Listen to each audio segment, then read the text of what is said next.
MP Mithun రెడ్డిని కేవలం పెద్దిరెడ్డి రామచంద్రారెడ్డి చంద్రబాబు నాయుడును ఆయన కాలేజీ టైంలో ఈయన ఇద్దరు కాలేజీలలో స్టూడెంట్గా ఉన్నప్పుడు ఇద్దరు కలిసి చదువుకున్నారని, ఆ కలిసి చదువుకున్నప్పుడు పెద్దిరెడ్డి రామచంద్రారెడ్డి చంద్రబాబు నాయుడు చెప్పుతో కొట్టాడు అని చెప్పి అంతే. పెద్దిరెడ్డి రామచంద్రారెడ్డి చిన్నప్పుడు చేసిన ఆ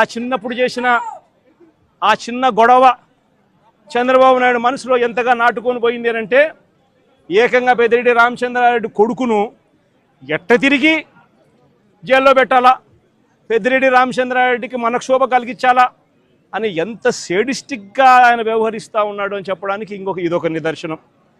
కాలేజీ టైంలలో గొడవలు జరుగుతూ ఉంటాయి, కొట్టుకుంటూ ఉంటారు. పిల్లోళ్ళన్నా కొట్టుకోకుండా ఉంటారా? పిల్లోళ్ళన్నప్పుడు చంద్రబాబు నాయుడు ఉడుకు రక్తంలో ఉంటాడు, మా పెద్దిరెడ్డి రామచంద్రారెడ్డి అన్న ఉడుకు రక్తంలోనే ఉండింటాడు, తపానాలు పీకింటాడు. ఏం తప్పేముంది? ఆ టైంలో జరిగింటాయి.